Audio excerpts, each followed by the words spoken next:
Hello හෝමිස් සුබ දවසක් වේවා ඔයගොල්ලන්ට. අද අපි කතා කරමු Java වල constructors ගැන. ඔයාලා මේ වීඩියෝ එක අන්තිම වෙනකම් බැලුවොත් ඔයාලට ඉගෙන ගන්න පුළුවන් default constructors ගැන, parameterized constructors ගැන, copy constructors ගැන, calling constructors ගැන සහ this keyword එකකින් වෙන්නේ මොකද්ද? ඒ නිසා වචනයක්වත් skip නොකර මේ වීඩියෝ එක බලන්න කියලා මම ඔයාලන් ඉල්ලනවා. මතක ඇතුව මගේ channel එක subscribe කරලා තියාගන්න. හරි, constructor කියන්නේ මොකද්ද කියලා ඉගෙන ගන්න කලින් අපි මුලින්ම බලමු constructor එකක් නැතුව class එකක මොකද්ද වෙන්නේ කියලා. අපි ඒකට example එකක් විදිහට use කරමු. මේ මගේ screen එකේ පේන student කියන class එක. මේ student class එකේ private attributes තියෙනවා registration number, marks and name කියලා. ඒ private attributes display කරන්න මම method එකක් use කරලා තියෙනවා display කියලා. හරි. අපි දැන් main method එක ඇතුලේ බලමු මේ attributes වලට යම්කිසි අගයක් initialize කරන්න නැතුව මේක print කරොත් මොකද වෙන්නේ කියලා. මම මුලින්ම හදාගන්නම් මේ student කියන class එකෙන් object එකක්. student S1 කියලා object එකක් හදාගන්න. සමාන new student. හරි. මම මේ S1 කියන object එකේ තියෙන values ටික print කරගන්නවා display කියන එක use කරලා. හරි, දැන් අපි මේක run කරලා බලමු. ඔයගලන්ට පේනවා ඇති මම මෙතන registration number එකට අරන් තියෙන integer value එකක්, marks වලට අරන් තියෙන float value එකක්, ඒ වගේම name එකට අරන් තියෙන string value එකක්. ඔයගලන්ට පේනවා int එකට 0, float එකට 0, string එකට null කියලා initialize වෙලා තියෙනවා. මේ තියෙන්නේ construct එකක් නැතුව default අපේ value එක assign වෙන විදිය. හරි, අපි දැන් බලමු construct එකක් කියන්නේ මොකක්ද කියලා. construct එකකදී වෙන්නේ මේ අපි නිකම්ම object එකක් හදනවා වෙනුවට අපිට object එක හදන වෙලාවෙදිම යම්කිසි value එකක් අපේ object එකේ තියෙන attributes වලට assign කරන්න පුළුවන්. ඒ assign කරන්න use කරන method එක තමයි මේ construct එකක් කියලා කියන්නේ. අපි constructor use කරනකොට constructors වර්ග දෙකක් අපි use කරනවා. එකක් default constructor, අනිත් එක overloaded constructor. මේ default constructor ගත්තොත් default constructor එකකදී assign වෙන්නේ default value එකක් අපේ attributes වලට. overload constructor එකකදී අපි parameter එකක් විදිහට pass කරන යම්කිසි argument එකක් තමයි අපේ initial value එක විදිහට අපේ object එක create කරනකොට assign වෙන්නේ. හරි, අපි මුලින්ම බලමු default construct එකක් කියන්නේ මොකක්ද කියලා. මම ඒකට use කරනවා මගේ මේ කලින් ගත්ත example එකම. මම මේ example එකේ registration number, marks, name කියන තුන initially default value එකක් assign කරන්න default construct එකක් create කරනවා. ඒ කියන්නේ මම object එක create කරන වෙලාවෙම default value එකක් අපේ object එකේ attributes වලට assign කරන්න තමයි මේ default constructor කියන එක use කරන්නේ. අපි බලමු දැන් අපි default constructor එකක් code කරන්නේ කොහොමද කියලා. මම ඒකට මගේ කලින් example එකේ තිබිච්ච code එකම use කරන්න. මේ student කියන class එකේ ඔයගොල්ලන්ට පේනවා registration number, mark, name කියලා attributes තුනක් තියෙනවා. මම මේ attributes තුනට යම්කිසි default value එකක් object එක create කරන time එකේම assign කරන්න construct එකක් create කරන්න. හරි, මෙහෙමයි. අපි construct එකක් create කරනකොට අපේ class එකේ නම තමයි construct එකේ නම විදිහට අපි use කරන්නේ. මේ construct එකක් කියන්නේ සාමාන්‍ය method එකක්ම තමයි. මේ method එකේ තියෙන විශේෂත්වය තමයි මේ method එකේ නම අපේ class එකේ නමමයි සහ මේකට return value එකේ type එකක් අපි ඇතුළත් කරන්නේ නැහැ. හරි, මම මේ මගේ student කියන class එකට default construct එකක් create කරන්නේ කොහොමද කියලා පෙන්නන්න. මෙතන මේ student කියන class එකට අපිට default construct එකක් create කරනකොට මුලින්ම public, එතකොට තව කිව්වා මේ class එකේ නමමයි කියලා use කරන්න student. ඊට පස්සේ parameters නැහැ. සකල වරහන අරලා දැන් මෙන්න මේ student කියන default construct එක අපි create කරගෙන ඉවරයි. දැන් අපිට මේකේ values assign කරන එක. මේක default construct එකකදී වෙන්නේ අපේ default values තියෙනවා නම් ඒ කියන්නේ 0 වෙන්න පුළුවන්, යම්කිසි විශේෂාගයක් වෙන්න පුළුවන්. දැන් example එකක් විදිහට මෙතන name කියන එකට අපිට default value එක විදිහට null කියලා දෙන්නත් පුළුවන්. නැත්නම් මොකක් හරි නමක් දෙන්නත් පුළුවන්. මොකක් හරි සමන්, මොකක් හරි ඒ වගේ default නමක් දෙන්නත් පුළුවන්. default value එක විදිහට assign වෙන්න. මේ default construct එකේදී අපි මොන value එක assign කරත් කිසිම ප්‍රශ්නයක් නැහැ. 0 වෙන්න පුළුවන්, 100, 1000 ඕනම value එකක්. හැබැයි අපිට defaultly අපේ object එක create කරනකොට assign වෙන්න ඕන value එක තමයි අපි මේ default value එක විදිහට මෙතනදී add කරන්නේ. මෙතන default value එක විදිහට registration number එකට දෙන්නම් බිඳුව, marks වලට දෙන්නම් බිඳුව. හරි, this මම name කියන එකට default value එකක් විදිහට name කියලා දෙන්න. නැත්නම් මම මෙතන default value එකක විදිහට space එකක් use කරන්න. කිසි ප්‍රශ්නයක් නැහැ. ඔයාලට ඕන එකක් use කරන්න පුළුවන්. හරි. දැන් මම වගේ default constructor එක හදාගෙන ඉවරයි. දැන් අපි බලමු මේකෙන් මොකද්ද print වෙන්නේ කියලා. දැන් default constructor එක use කරන්න කලින් මෙතන null කියන value එක සහ බිඳුව 0.0 මෙන්න මේ values ටික තමයි print වෙලා තියෙන්නේ. අපි දැන් බලමු මේක කොහොමද default constructor එක use කරාට පස්සේ print වෙන්නේ කියලා. මම මේ terminal එක clear කරගෙන මම මේක run කරන්න. බලන්න ඔයගොල්ලන්ට පේනවා ඇති මෙතන null කියන value එක නැති වෙලා එතන space එකක් print වෙලා තියෙනවා. මෙතන 0මයි මෙතනත් 0මයි. මට පුළුවන් මේ default constructor එකේ value එක වෙනස් කරලා බලන්න. මම මෙතන 10 කියලා දාන්න. මම මෙතන 100 කියලා දාන්න. හරි. මෙතන default name එක සමන් කියලා දෙන්න. හරි. දැන් අපි බලමු මේක print වෙන්නේ කොහොමද කියලා. හරි. ඔයාලට පේනවා ඉතින් මෙතන default value එකක් assign වෙලා තියෙනවා මේ අපේ object එකේ attributes වලට. මෙතන int value එකට 10 විදිහට, float value එකට 100 විදිහට, string value එකට සමාන විදිහට values assign වෙලා තියෙනවා. හැබැයි අපි මෙතන main method එකේ ඔයගොල්ලන්ට පේනවා ඇති object එක create කරලා විතරයි තියෙන්නේ. එතකොට මේ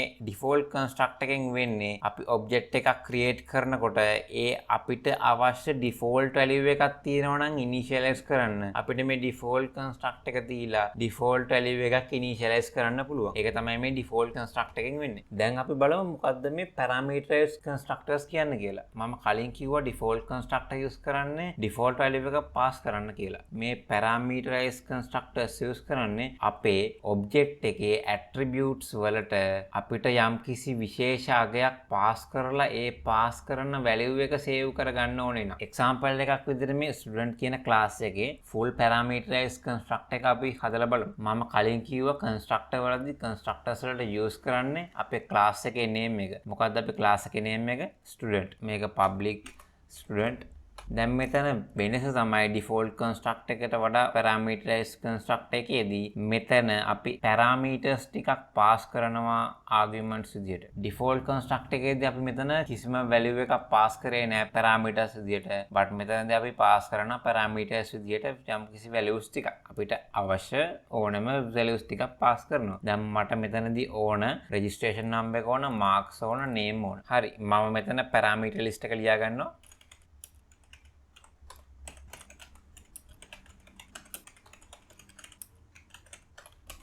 හරි. දැන් අපිට කලින් වගේම තමයි මෙතනදී කරන්න දෙන්නේ අපි මේ pass කරගත්තු values ටික අපේ class එක ඇතුළේ තියෙන private attributes එකට assign කරගන්න එක. default construct එකේදී අපිට ඕන values ටිකක් assign කරගත්තා වගේම මෙතනදී අපිට pass කරන parameters ටික තමයි අපි මෙතන assign කරගන්නේ අපේ private attributes වලට. ඒකයි මෙතන parameterized construct එකකයි default construct එකකයි වෙනස. default construct එකකදී අපේ private attributes වලට assign වෙන්නේ අපිට ඕන අගයක්. ඒත් overloaded construct එකකදී නැත්නම් parameterized construct එකකදී ඕන අගයක් නෙමෙයි අපේ parameters වලට assign වෙන්නේ. ඒත් overloaded constructors නැත්නම් parameterized constructors වලදී අපි parameters වලින් pass කරන අගයන් ටික තමයි අපේ private attributes වලට assign වෙන්නේ. හරි. අපි දැන් බලමු ඒක කොහොමද කරන්න කියලා.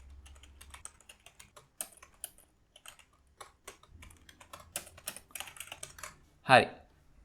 මෙතනදී දැන් තවත් වෙනසක් තියෙනවා. අපේ main method එකට ගියාම අපිට බලා ගන්න පුළුවන් මම මෙතන කිසිම argument එකක් pass කරලා නැහැ අපේ මේ student කියන method එකට. මෙතනදී අපිට parameterized construct එකක් use කරනකොට අපිට මෙතන int registration number එක, marks, ඒ වගේම name එක pass කරන්න වෙනවා. overloaded construct එකෙන් object එකක් හදලා. හරි. අපි දැන් තව object එකක් create කරගමු overloaded construct එකක් use කරලා. මම මේ අලුත් object එක create කරනවා S2 කියලා. student S2 සමානයි new.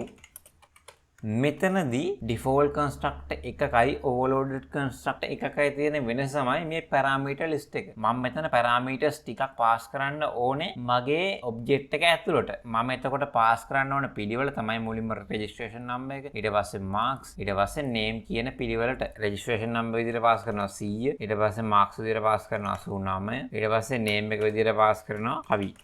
හරි. දැන් අපි බලමු මේ S2 කියන එකත් print කරලා. S2.display. හරි. දැන් අපි මේක run කරලා බලමු. run කරලා බලනකොට ඔයාලට පේනවා මගේ මුලින් S1 කියන එකේ display method එකෙන් display වෙලා තියෙනවා register number එක 10යි, marks 100යි, name කියන එක සමාන කියලා. මේක default construct එකෙන් construct වෙච්ච object එක. හරි. දැන් අපි බලමු අපේ overloaded construct එකෙන් construct වෙච්ච object එකෙන් මොකද්ද print වෙලා තියෙන්නේ කියලා. registration number සමාන 100. මම මෙතන parameter එක විදිහට 100 pass කරා. ඊට පස්සේ marks mark සමානයි 89. මම මෙතන parameter එක විදිහට 89 පාස් කරා. ඊට පස්සේ මෙතන කවීන් කියන එක. මම මෙතන name කියන එකේ argument එක විදිහට කවීන් කියන එක පාස් කරා. දැන් ඕගොල්ලන්ට පේනවා ඇති මෙතන default construct එකේ default අපි දෙන value එකක් හැම object එකකටම assign වෙනවා වගේම මට මෙතන parameterized construct එක use කරලා අපිට ඕන value එකක් අපි object එක create කරනකොටම අපේ private attributes වලට assign කරගන්න පුළුවන් කියලා. හරි. මේ default constructors overload constructors ගැන කතා කරලා ඉවර වෙනකොටම අපිට තව කතා නොකර බැරි දෙයක් තමයි